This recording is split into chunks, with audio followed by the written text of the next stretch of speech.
My dear दोस्तों, क्या आपको मालूम है कि दुनिया का सबसे अमीर आदमी कौन है? मैं आपको बताती हूँ। दुनिया का अमीर आदमी बिल गेट्स, एक बार जिसको दुनिया का सबसे अमीर आदमी घोषित किया गया था, वो एक बार एक इंटरव्यू में उससे पूछा गया कि क्या आप दुनिया के सबसे अमीर आदमी हैं और क्या आप अपने आप को अमीर मानते हैं? तब बिल गेट्स ने कहा, नहीं, मैं दुनिया का सबसे अमीर आदमी नहीं हूँ और न ही मैं अपने आप को अमीर मानता हूँ। मेरे से भी कोई और अमीर आदमी है। तो सभी लोगों की उत्सुकता बढ़ गई और उन्होंने पूछा, ठीक है, आप बताइए ना, कौन है आपसे ज्यादा अमीर? कोई नहीं हो सकता। बोले, नहीं है।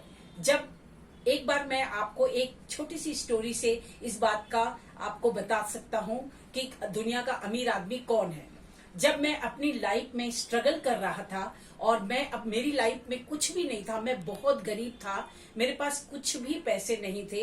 एक बार मैं रेलवे स्टेशन पर बैठा हुआ था और वहां पर एक बालक अखबार बेच रहा था।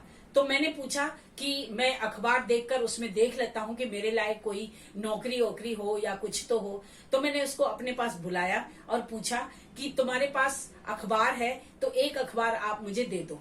तो उस बच्चे ने कहा, ठीक है साहब, ले लीजिए। फिर उसने अखबार ले ली और फिर अपनी जेब को टटोलने लगा। सारी जेबों को टटोलने के बाद उसने देखा कि उसके पास कुछ भी पैसे नहीं थे। उसने अखबार वापस बच्चे को दे दी।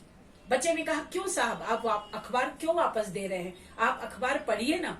तो उसने कहा, नहीं, मेरे पास पैसे नहीं है।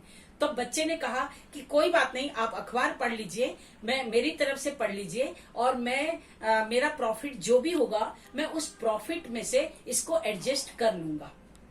तब बिल गेट्स ने अखबार ले ली और पढ़ने लगा। इस तरह से दूसरी बार भी इस तरह से वो अखबार के लिए लेने आया था, लेकिन उसके पास पैसे नहीं थे।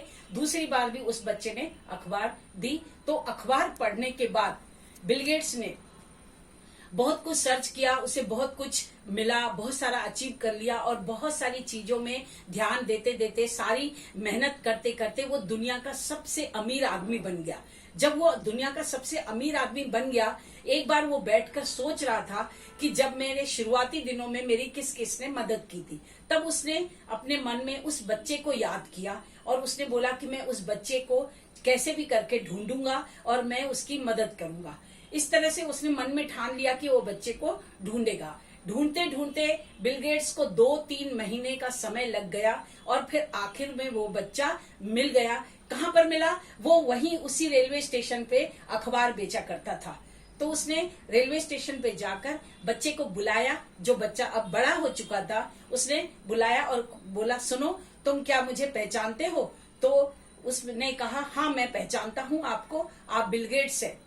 तो फिर बिल गेट्स को बहुत आश्चर्य हुआ, खुशी भी हुई। उसने कहा कि अच्छा, तो तुम मुझे पहचानते हो, तो फिर ये भी आपको याद होगा कि एक बार तुमने मेरी मदद की थी। तो बच्चे ने कहा कि नहीं, एक बार मदद नहीं की थी, मैंने आपकी 2 बार मदद की थी। यानी कि उसको पूरी तरह से याद था। फिर बिल गेट्स ने कहा कि मैं तुम्हारी मदद करना चाहता हूँ और तुमने उस समय मेरी मदद की थी, लेकिन अब मैं तुम्हारी मदद करना चाहता हूँ। तो बच्चे ने कहा कि नहीं, आप मेरी मदद नहीं कर सकते। तो बिल गेट्स ने कहा, क्यों नहीं कर सकता? तो उस बच्चे ने कहा कि जब आपके पास कुछ भी नहीं था और मैंने आपकी मदद की थी, आज आपके पास बहुत कुछ बेशुमार धन दौलत है और आप अब मेरी मदद करना चाहते हैं, तो इस मदद की बराबरी कैसे हो सकती है? तो ये बात बिल गेट्स को बहुत दिल तक छू गई और उसने कहा, वाकई में ये बच्चा सही कह रहा है, मेरे पास आज तो सब कुछ है, मैं आज उसकी मदद करना चाहता हूँ, लेकिन जब मेरे पास कुछ नहीं था तब उस बच्चे ने मेरी मदद की थी। तो ये वाकई तारीफ काबिल है। तो देखा दोस्तों कि मदद जो करता है उसका कोई भी मुकाबला, कोई भी जिस समय जो मदद करता है, यानी कि जब जरूरत होती है उस समय मदद करना एक बहुत बड़ी, दुनिया में सबसे बड़ी दौलत कहलाती है। तो जितनी भी धन दौलत है, ऐशो आराम की चीजें हैं, वो अमीरी नहीं कहलाएगी, लेकिन जो समय पे मदद करता है, अपनापन दिखाता है, प्यार दिखाता है, वही सबसे बड़ी हमारी अपनी दौलत होती है। तो ये कहानी आपको कैसे लगी? आप मुझे कमेंट करके, लाइक करके, सब्सक्राइब करिए और कमेंट करके बताइए कि आपको ये स्टोरी कैसी लगी, आपने इस स्टोरी से क्या प्रेरणा ली। Thank you.